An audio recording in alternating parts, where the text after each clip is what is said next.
In my last video about the Vero N7600, people complained that I didn't even turn it on. Howdy everybody, Steve here, KM9G. So another thing that people complain about with this particular radio is that it doesn't have twiddly knobs and stuff on the front of it and all kinds of display stuff and whatnot. In the previous version of this radio, the N7500, you programmed it on your Android phone, your Android tablet, your Apple phone, whatever tool you had available, because we all have phones. So it's not like we're asking you to do something weird here. And then you could use the microphones, up and down buttons to change channels and things like that. This one, they went ahead and they put a screen on it. So you still don't need the app, and I'm going to show you how to program a channel in from the front panel, because just like DMR, this thing only works with the internet. Okay, so the first thing that you need to do before you program anything into any radio of any kind is find something to program into. And I am in a not familiar to me area. I'm in Montrose, Colorado as I record this. So I need to grab a repeater to program in. So let's go to repeaterbook.com. Over here on the left-hand side, you'll see repeaters and North American repeaters. I'm in North America, so I will pick that. I'm in Colorado. I want 2 meter. Oh, okay. I was going to pick a whole bunch of stuff, but 2 meter gave me all the stuff in 2 meter. And there's a different way to do this because, again, I'm not from around here, but this is all the 2 meter repeaters in the state of Colorado. This is crazy. So I need to go back. There is a proximity tool up here. I'm going to click proximity and city and state or grid square. And my city is Montrose, Colorado. And then anything within 25 miles on 2 meters. And you can filter by a whole bunch of other stuff.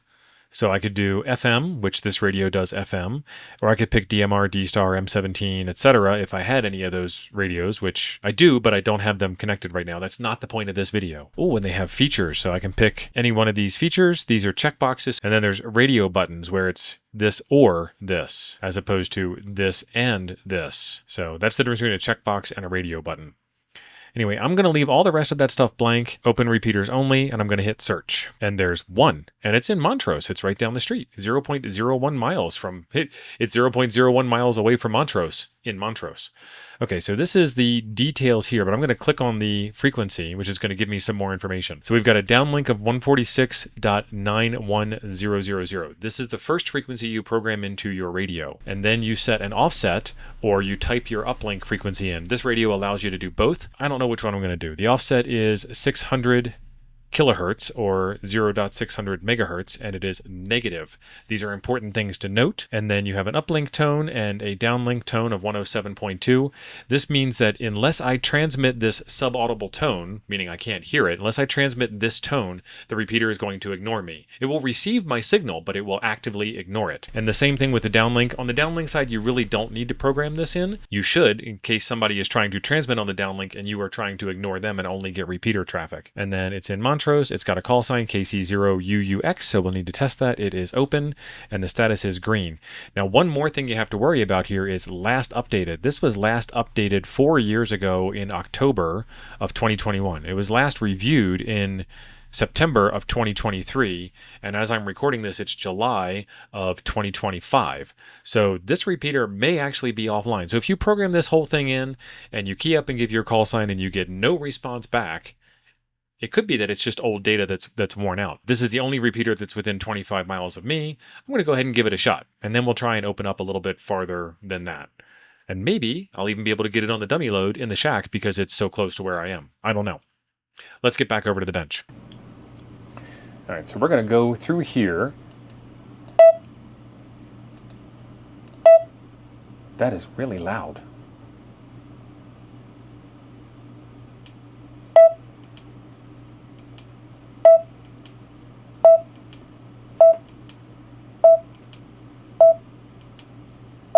Okay, that's a good volume.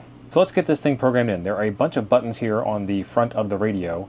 I'm going to hit this single button instead of the double button. And I'm going to create a new channel. And I'm going to take the frequency that's in VFO1 and edit it. And this is supposed to be 146.9100. So 146 is good. 146. And then I'll show you how to change these numbers. If you didn't like 146, you would just do this. Up or down. And it goes around in a circle. 9. And then the next one is 1. So we'll go up to 1. 910. Good. Go all the way out to the end by pushing this button here. And you can see this single button is now this arrow key. And we're good there. And when you get out to the end, I mean, anytime you're ready to go, push the green button, green for go, green for good. And now these buttons here have changed to OK and cancel. So I'm going to choose OK.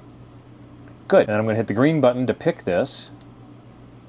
And now we've picked it. So now I want to do the single button again for menu. And then I want to do radio settings. And now I'm changing the settings of the current VFO, variable frequency oscillator, or the frequency that you're listening to. This is set to transmit power high. I have the offset set to auto minus because this has a negative 600 kilohertz offset. Or if I press OK on this, I can come in and I can customize it. And I can do plus or minus, press the arrow key, and then 0, arrow key, 0, arrow key, and then go to 6, arrow key, 0, 0, 0, and that's 600 kilohertz. And then I hit green for good, green for go. And it takes a little tiny bit of a second there, so don't hit it and get impatient that you didn't think it worked and hit it 90 more times. Just, you know, give it a little patience. Hit OK. So that's 0.6 megahertz, which is what it says over on a repeater book. And scroll down. There's my TX subtone is 107.2, but you can push that OK button to get in there again, and then you can change it. So let's say that that's the wrong one, because it currently is. I'm going to hit the OK button. You see the word there says OK, and that becomes this soft button. OK. 107.2. And so that's the tone that I will send when I am transmitting, my transmit subtone. And then on my receive subtone, it's 107.2. I just showed you how to do that, so you still know. And then channel group, this is a feature of the Vero radio, and when you are using the app, it will make a lot more sense, because the app will have only so many buttons it can have on screen, and each one of those screenfuls of buttons is considered a channel group. I don't care what channel group it's in for the purposes of this, but if you go in, you can pick what channel group you want to put it into. Or you can make a new channel group. But I'm going to leave it in channel group 1, that's fine by me. And then squelch level, set this to the appropriate squelch level. I haven't heard a signal yet, so I don't know if 1 is good or bad, but you can change this from this front panel using this exact same method anytime you want. TX time limit, this will stop me from transmitting if I am just yammering for a full solid minute and never let go of the PTT button. Tail elimination, this should get rid of some repeater tail type stuff. Sometimes it works, sometimes it doesn't. Noise suppression, this is your AI noise suppression stuff that this radio has. We'll demo that in a future video. I'm going to leave it off for now. Digital mute, this would mute any digital signals that are coming into this channel if it can recognize them as digital signals. This is an analog only repeater as far as I know. I'm fine with leaving it off. And then there's some other settings in here that you might be interested in, who knows.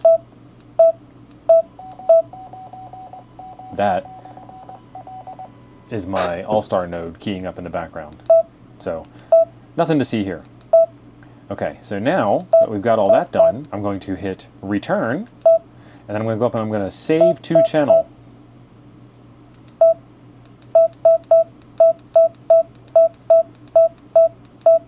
And these are the channels that this radio came with by default.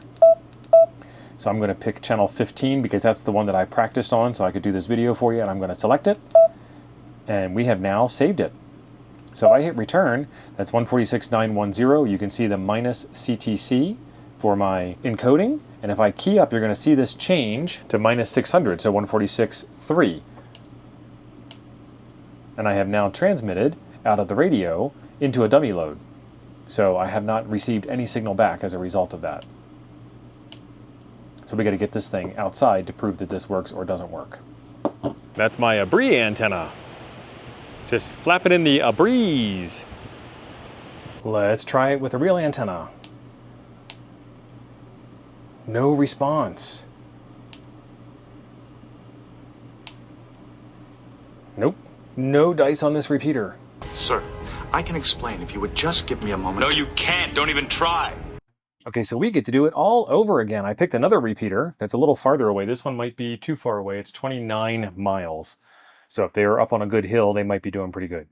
So let's do menu. And let's do channel. And let's edit. And this frequency is 147.195. So 1 is good, 4 is good, 6 becomes 7, and then 9 becomes 1, and then that becomes 9, and that becomes 5. Hit the green button, hit the OK button. We are good to go there. Hit the green button to get back out of there. Now we go into the menu again. Radio settings, power high. Offset is positive 600. Let's do the auto this time and see what happens. Auto positive.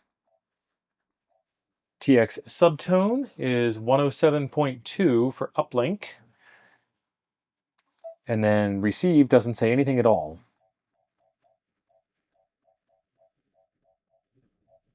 So we'll turn that off. I'm not going to worry about channel group again. I'm not going to worry about squelch level. I'm not going to worry about any of the rest of these features. I'm going to hit return. Okay, so we're back at the main menu. Now we need to save to channel. We can actually test it here first to see if it works, but I'm going to save the channel anyway.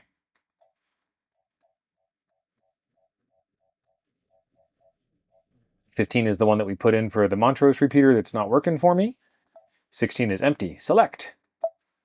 And now it has been saved. I wish it would say it was saved, but I know it's saved. 147, 195.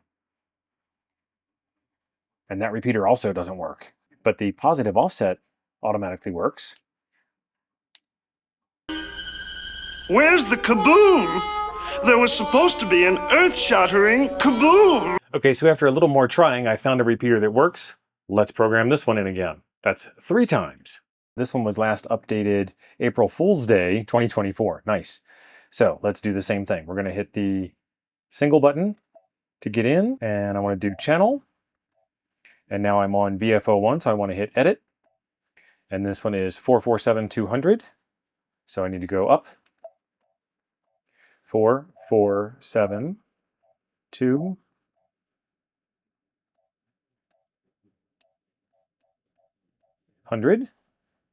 And then I can hit green means go. Hit OK.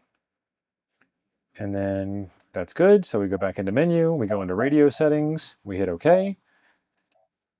I wanted high power. I want the auto offset to be negative this time. So we hit OK to get in there to make the change. So now it's auto negative. Transmit subtone of 107.2. I'm going to leave the RX subtone off on this one. And I'm going to turn off the tail elimination, and we'll see if that makes some magic happen. I'm going to hit return to get back out. And I'm going to go up to save to channel. And then since 15 and 16 didn't work, we're going to overwrite 15. Boom. And it's been saved to channel 15. And it's also the current channel. So I want to check to make sure that the offset 447200, when I key up the mic, goes to 442200. And I got a receipt back from the repeater. However, it doesn't show me that there's a tone there. Maybe that's because it's not on a receive tone. I want to double check that. Reset. Yeah, so there's my tone. So it worked. And we're back out at the beginning here. This is Kilo Mike 9 Golf, testing out the repeater, coming in from out of town, seeing if anybody is around. KM9G, anybody out there? We got the repeater tail back. And maybe somebody's listening, but they're not by their radio, so I'll try it a couple more times. Was that K7VLA, Kilo 7 Victor Lima Alpha? Kilo 7 Papa Lima Alpha. Go ahead. All right, this is Kilo Mike 9 Golf, KM9G. I am in from out of town, and I'm staying here for a while, and I wanted to program in some repeaters. I tried a couple of the other ones, the KC0UUX in Montrose on 2 meters, and that didn't work, and then I tried another one on 2 meters. Finally, I came to 70 centimeters and found you. Over in Junction, so you're on the linked one. I'm assuming the 7.2, if memory serves. That is correct. It is 447.2, and it says it's 7.4 miles east of where I'm at. at Water Dog Peak. So this is a linked repeater. Yeah, there's that one up there. There's another 440 that's in the same area. I can't think of it right off the top of my head. And there's another one that is not super great coverage in the valley area of Montrose, but it does work. And that's on Raspberry, if I'm not mistaken. I know Kerry's at one of the sites right now and doing some work, but when they're available, that's into K&K. They are very knowledgeable about the whole area and the systems, and could probably fill you in a little bit better as well. I personally have not looked at Repeater Book to see how updated it is.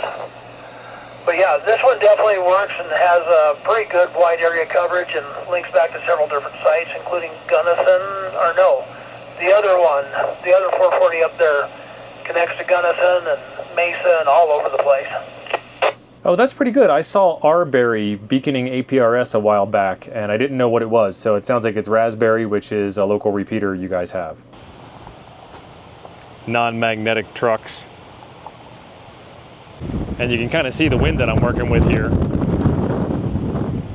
Well, so there you go. You can program the N7600 from the front panel.